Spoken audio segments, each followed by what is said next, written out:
Hello friends, good evening.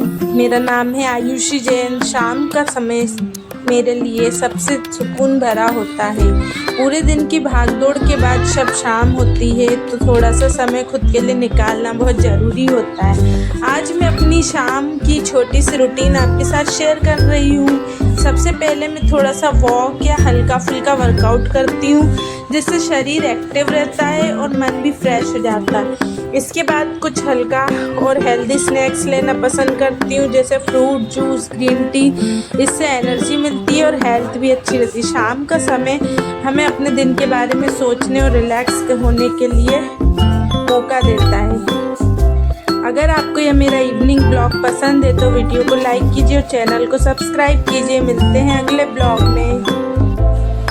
And मेरे channel को like कीजिए एंड वीडियो को सब्सक्राइब कीजिए। Thank you so much.